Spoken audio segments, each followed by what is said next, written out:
I'm Secretary General of MCKENZIE now. Yeah.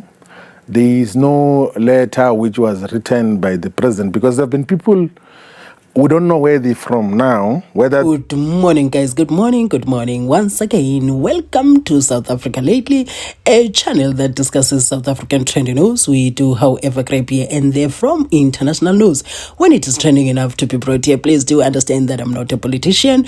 I do not have deep knowledge in politics. However, I am a South African citizen who is also a voter, and I do believe that my views count when it comes to political affairs of our beautiful country. So the focus this morning is on Floyd Shivambu, who was interviewed by Newsroom yesterday, where he expressed that he's still very happy with the decision that he took of joining MKP. And he says, I am the Secretary General now. So he gives an energy, according to me, of somebody that is accepting the events that are coming, the possibility of him being removed as the SG, but also saying that I will stay regardless in MK. I'm not here for positions.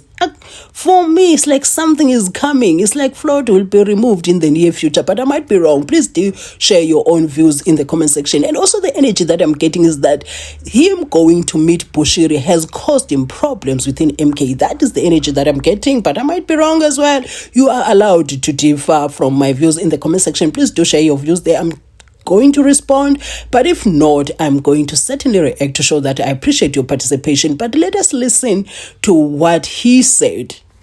There seem to still be internal ructions between Mary Padi and former public protector Bushiri. At the same time, just a few days ago, there were rumors that Floyd Shivambu, the Secretary General of the MCKENZIE party, would either be resigning or be ousted from the organization. And I have the man of the moment to talk about that. You're already smiling. I mean, it's been about, what, 8 months since you've left the EFF?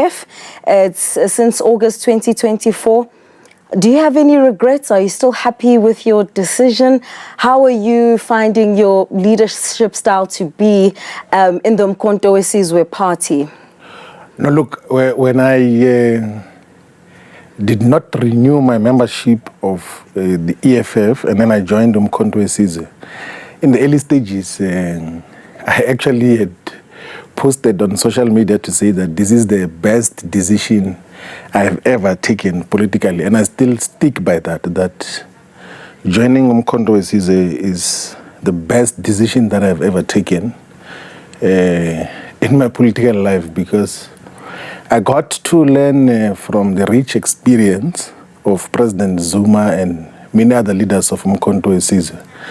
I got to even have a much more nuanced understanding of the politics of South Africa, of the continent, and the world, and of course enrich out of a broadly theoretical perspective which we had before. I think it was a necessary and a better, far much more qualitative decision that we took to participate in MCKENZIE, and we continue to learn and be guided by President Zuma, who deeply understands our people and is in constant communication and touch with ordinary people in many parts of South Africa, but also has got a proper and correct appreciation of what is happening in the continent, in the African diaspora, and in the progressive world. So it's so far so good in terms of MCKENZIE. So with all those letters flying around, that you've been removed, or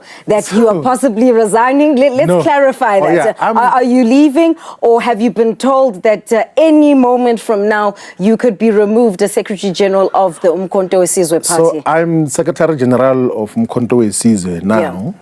There is no letter which was written by the president, because there have been people we don't know where they're from now, whether they're from inside the MK or it's external forces that are trying to sow divisions within the organization, who write fake letters with your letterhead in the name. Yes, they've been doing that, but actually, where do they get that? It sounds like it's coming from inside. So to show that there's a possibility that it may be external forces. So inside Umkhonto weSizwe, everyone else knows that the logo of Umkhonto weSizwe has to have a gold circle around it. Right. But the fake letters have not been having a letterhead with a gold circle, and it has never been used anywhere else. So all the logos of the letterheads of Umkhonto weSizwe have had gold circle, but the ones that are fake letters, almost all of them have had either a black or a white circle around the logo of the organization. And the other thing is that I'll never resign from Umkhonto weSizwe. Never. Even if I'm not in any of its leadership structures. I did not join Umkhonto weSizwe to lead it.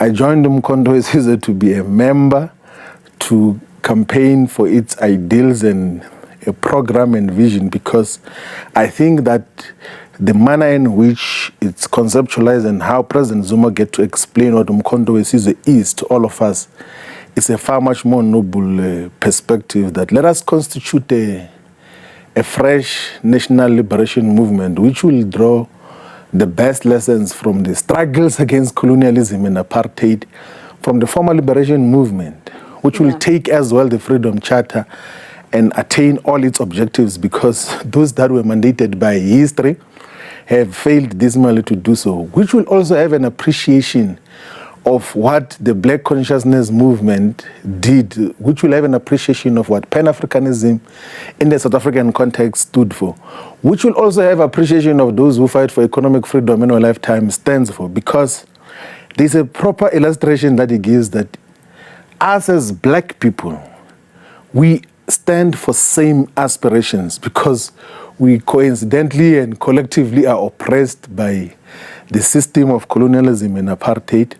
So there is no need for us to be stratified into small unviable fiefdoms called political organizations. Let's talk about how you would characterize right now your relationship with the leader of the MK party, President Jacob Zuma.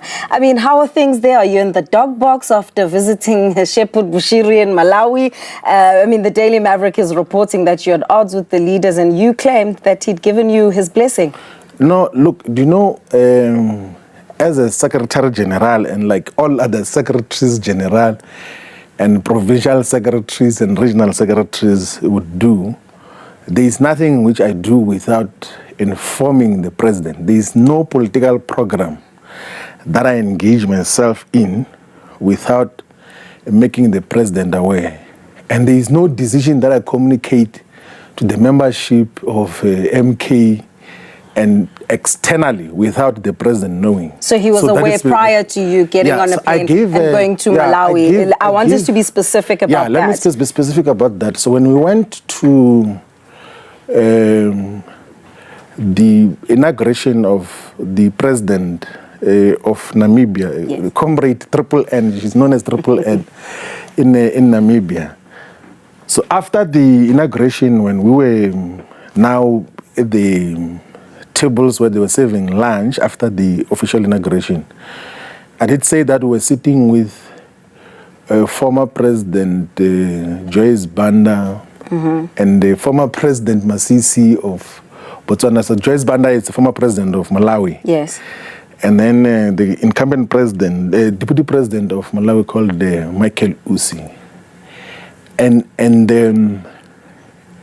they both kept on saying that we want to have engagements with MK, and the president says that the Secretary General is here. He must interact through the Secretary General. If there's going to be further engagement, let's have through the Secretary General.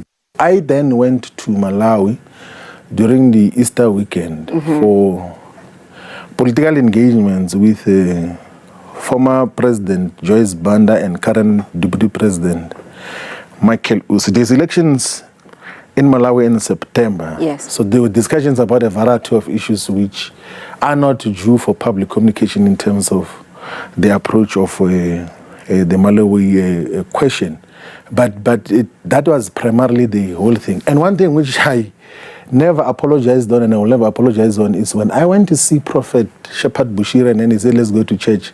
I said, I will go to church I'm like those who say that I am glad when they say unto you, let us go into the house of the Lord. I'm compliant. Despite the concerns of him evading arrest and what that means for the MK party and what it stands for and constitutionalism and upholding the rule of law. I honestly I mean, those were genuine. You can admit those were genuine concerns, right? No, I think they were misplaced actually. Like I think there was just unnecessary misplaced exuberance around it, because I'm not responsible for law enforcement in South Africa, one, but two, as a matter of fact, there is no court ruling in Malawi within the criminal justice system that links both countries that has instructed that he must be deported to South Africa. If there was such, he would be hiding in Malawi, then that would have made him a fugitive. But currently there is no such, because I said in one other interview that if anything, the Malawian government provides security through the state to Prophet Shepherd Bushiri in terms of what he does. There are so many projects that is involved in there, which is supported by government and in full collaboration with the government. And the South African government is fully aware of that. It has got nothing to do with me. And you know, going to religious institutions is a personal choice of anyone who can do. I go to so many religious institutions. I go to even religious institutions whose faith I don't associate with for different reasons that we have to do, and we have to listen to different people. But I attended the Jesus Nation Church in Malawi because I had to listen to the sermon in the Easter weekend of 2025, and I don't think that there was anything wrong with that. Like, if South African government from an optics perspective, yes? Yeah, if South African government is looking for Shepherd Bushiri, they know what process to follow, and doesn't have to do anything with Floyd. There's no Floyd Shivambu who is going to enforce any law, because I do not have the permissibility and the constitutional or legal legislative right to could enforce any law in South Africa. But Floyd Shivambu is building up an organization. Floyd Shivambu is part of building the credibility of the Umkhonto we party. Yes. And where I'm going with this is that there have been many instances where some would say, sure, I mean, but Bushiri aside, I don't know if there's any wisdom as well to want to speak about what issue when there's so many other things to speak about. Yeah, and that's where I'm going with it. And guys, if you watched up to here, I'd like to say thank you for watching my videos. And the next time you bump into my videos, kindly watch my As in Full, as that support really goes a long way. And I'll be seeing you on my next upload. Do have yourself a gorgeous Saturday.